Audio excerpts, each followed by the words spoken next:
सावधान, हम बहुत ज्ञानी हैं, हम बहुत विद्वान हैं, हम बहुत समझदार हैं। पथिक जी कहते सावधान रहना। क्यों? कहाँ कब मन बिगड़ जाए, कहाँ कब मन बिगड़ जाए, विचारों का भरोसा क्या। इसलिए नित्य सत्संग की आवश्यकता है। मनुष्य के स्वभाव को महापुरुषों ने, क्षमा करिएगा, कुत्ते की पूंछ बताया है। भैया मनुष्य का स्वभाव क्या है? कुत्ते की पूंछ। आप बताओ कुत्ते की पूंछ सीधी होती है कि टेढ़ी? कहिए कहिए। टेढ़ी। कुत्ते की पूंछ टेढ़ी है। सत्संग क्या है? सत्संग पाइप है। हम लोग छोटे थे और जब कलकत्ता से भैया गांव जाते थे दीदी, तो गांव में एक मिठाई मिलती थी, फोफी। पापड़ जैसी होती थी, गोल गोल लंबी लंबी, पीले रंग की, लाल रंग की और हरे रंग की। तो हम लोग उसको अंगुलियों में लगा लगा के खाते थे। यहां भी मिलता होगा भैया, खाए हैं फोफी? यहां कुछ और नाम होगा उसका। हाँ, पोना, पोना, पोना। हाँ हाँ, जो भी आप कह रहे हैं वही है। हाँ, फोफी बीच से खोखली होती है, पाइप, लोहे की पाइप। कुत्ते की टेढ़ी पूंछ को लोहे की पाइप में डाल के बांध दीजिए, तो पाइप में गई तो पूंछ टेढ़ी रही कि सीधी? आप बताओ। सीधी हो गई। उसी तरह डाल के पाइप को बांध दीजिए और 12 साल छोड़ दीजिए। 12 साल बाद जैसे आप पाइप निकालेंगे फिर उसकी पूंछ टेढ़ी हो जाएगी। 12 साल में भी सीधी होने वाली नहीं है। उसी प्रकार माई बाप मनुष्य का स्वभाव है, टेढ़ा है। जब तक सत्संग की पाइप में जग गया रहता है तब तक सीधा बना रहता है, और जैसे सत्संग से दूर हुआ फिर टेढ़ा हो जाता है। इसलिए सत्संग निरंतर।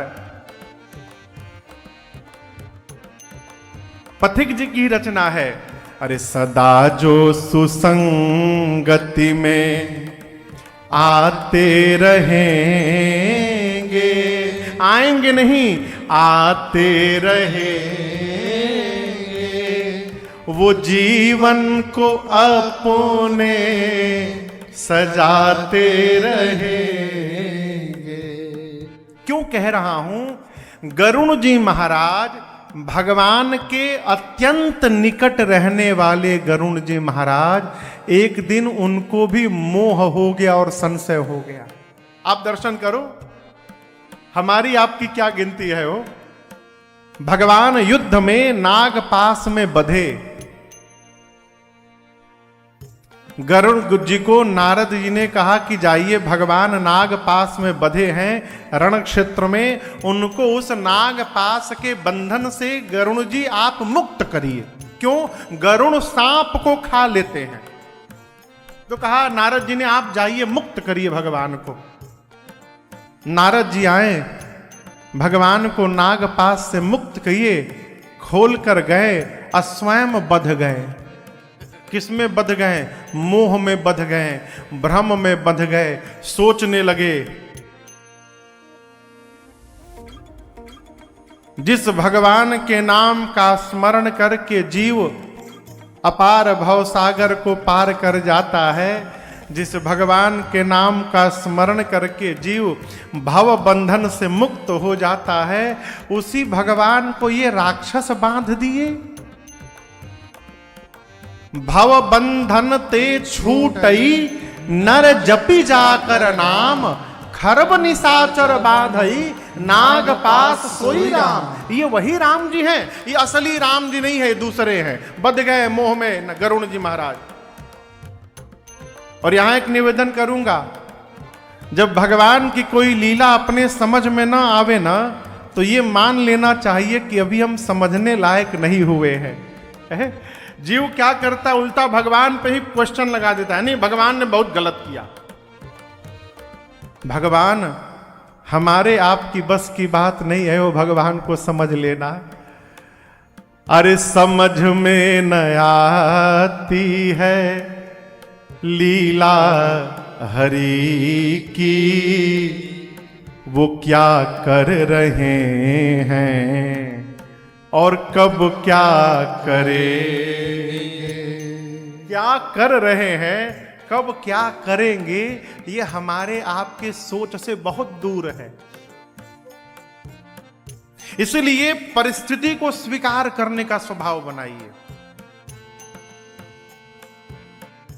जिंदगी की डोर सौंप हाथ दीनानाथ के, यदि सौंप दिया उसके बाद महलों में राखे चाहे झोपड़ी में बास दे। आप जानो, आपका काम जाने, हम क्या करेंगे। धन्यवाद निर्विवाद बस राम राम कहिए, जाहि विधि राखे राम ताहि विधि रहिए। आत्मसमर्पण। गरुण जी महाराज सोचे ये भगवान नहीं है, भगवान को भला कोई बांध सकता है। पहुंचे नारद जी के पास, गरुण जी जाकर अपनी बात कहे। नारद जी मुस्कुराए, कहें आपको भी पकड़ लिया। गरुण जी बोले क्या? नारद जी बोले इस बीमारी ने एक बार हमको भी पकड़ा था।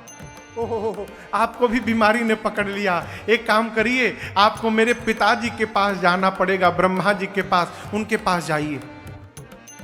अब यदि आपसे कोई डॉक्टर कही दे कि आपको बहुत खतरनाक बीमारी हो गई है, हमको नाम पता नहीं चल पा रहा है लेकिन बहुत डेंजरस बीमारी है, आपको नींद आएगी? गरुण जी की नींद उड़ गई, सोचे बीमार हो गया हूं, भगे ब्रह्मा जी के पास, जाकर अपना सिम्टम बताएं। ब्रह्मा जी मुस्कुराए, बोले पकड़ लिया, आपको भी पकड़ लिया। गरुण जी बोले जो बोलता मिलता है कहता है पकड़ लिया, क्या पकड़ लिया? ब्रह्मा जी बोले जिसने हमको पकड़ा था एक बार, इस बीमारी ने हमको भी पकड़ा है एक बार। एक काम करिए, आपको स्पेशलिस्ट के पास जाना पड़ेगा। इस बीमारी के स्पेशलिस्ट है शंकर भगवान, उन्हीं के पास जाइए। गरुण जी भगे कैलाश की ओर, शंकर जी बीच रास्ते में मिल गए। गरुण जी ने कहा कि न ब्रह्मा जी ने आप ही के पास भेजा है बाबा, बहुत बड़ी बीमारी हो गई है, आप दूर करेंगे। शंकर जी बोले कि लक्षण बताओ। गरुड़ जी सिम्टम बताएं। शंकर जी बोले पक्का पकड़ लिया है। गरुड़ जी बोले दूर करिए। शंकर जी बोले कहाँ दूर करे, चेंबर तो हमारे कैलाश में है, आप रास्ते में मिले हो, रास्ते में कैसे दूर कर दे। हाँ लेकिन एक उपाय बताता हूं, आपकी ये बीमारी जाएगी कैसे वो मुझे पता चल गया। आपका जो संशय है ये कैसे समाप्त होगा मुझे पता चल गया। गरुण जी बोले कैसे समाप्त होगा? शंकर जी बोले गरुण जी तबहि होई सब संशय भंगा, कब जब बहुकाल करिय सतसंगा। हे पक्षीराज गरुण जी महाराज, आपका संशय तभी समापन की ओर अग्रसर होगा कब? जब एक दो दिन नहीं बहुत काल तक आप निरंतर सत्संग करेंगे तो आपका संशय समाप्त हो जाएगा। अब गरुण जी पड़े परेशान कि प्रभु इतना लंबा सत्संग कहाँ होता है। शंकर जी बोले एक स्थान है जहां दिन रात केवल भगवान की कथा होती है। ऐसे स्थान पर आपको भेज रहा हूं गरुण जी जहां तजी हरि भजन काज नहीं दूजा, जहां भगवान के भजन को छोड़कर दूसरा कोई काम नहीं है। कहां? नीलगिरी पर्वत जाइए, वहां कागभूषुंडी जी महाराज मिलेंगे। उनका एक ही काम, 27 कल्प से वहां भगवान की कथा गा रहे हैं। आप जाइए वहां उनसे कथा सुनिए, आपका संशय भ्रम समाप्त हो जाएगा। पार्वती मैया ने शंकर जी से पूछा, बाबा आप चाहते तो उसी क्षण गरुण जी का संशय समाप्त कर सकते थे, आपने क्यों नहीं किया? शंकर जी बोले, देवी भगवान के निकट रहने वाले जीव को संशय यदि हो रहा है तो आप समझिएगा वो संशय हुआ नहीं है, जानबूझकर भगवान ने उसको संशय में डाला है। क्यों? होई कीन्ह कबहु अभिमाना, सोई खो वै चह कृपा निधाना।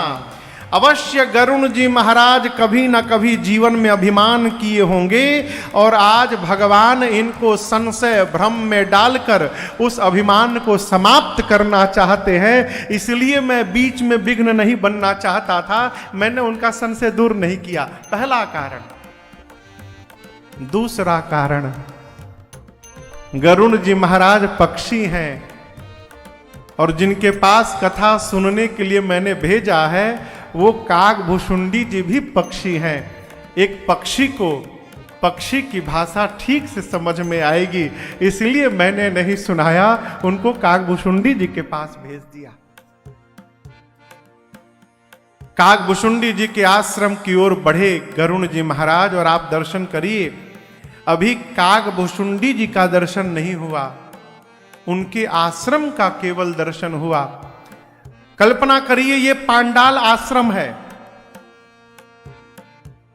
ये पांडाल कागभुषुंडी जी का आश्रम है और इस मंच पर बैठकर कागभुषुंडी जी कथा गाते हैं। शंकर जी बोले थे पांडाल के भीतर जाइएगा, बैठिएगा, कथा सुनिएगा बहुत काल तक, तब संशय समाप्त होगा। गरुण जी महाराज आए, पांडाल के भीतर नहीं आए, अभी केवल पांडाल को देखा, यानी आश्रम का दर्शन प्राप्त हुआ और सारा संशय समाप्त हो गया। जिस आश्रम में भगवान की कथा निरंतर हो रही है, कथा होते होते उस आश्रम की इतनी महत्ता हो गई, इतनी महिमा हो गई कि उस आश्रम का दर्शन प्राप्त हुआ और कागभुषुंडी गरुण जी का सारा भ्रम समाप्त हो गया। मन में सोचे आश्रम के दर्शन से संशय भ्रम समाप्त हो गया, तो जब भगवान की कथा श्रवण कर लूंगा तो क्या परिवर्तन होगा जीवन में। कागभुषुंडी जी के पास आए, कागभुषुंडी जी ने उनका स्वागत किया, बिठाया, पूजन किया और यहाँ दर्शन करिए। हम उस देश में रहते हैं माई बाप जहां का कौवा भी मीठा वचन बोलता है, ये भारत की महिमा है। भारत वो भूमि है जहां कौवा भी आकर यदि भगवान के भजन में लग जाए तो उसकी वाणी में भी मधुरता आ सकती है। हम तो आप मनुष्य हैं साहब। करी पूजा समेत अनुरागा, मधुर बचन तब बोलेउ कागा। कागभुषुंडी जी ने मधुर वचन में कहा, हे राजा जी, हे पक्षीराज गरुण जी, आप क्यों आए हैं यहां पर? तब गरुण जी बोले,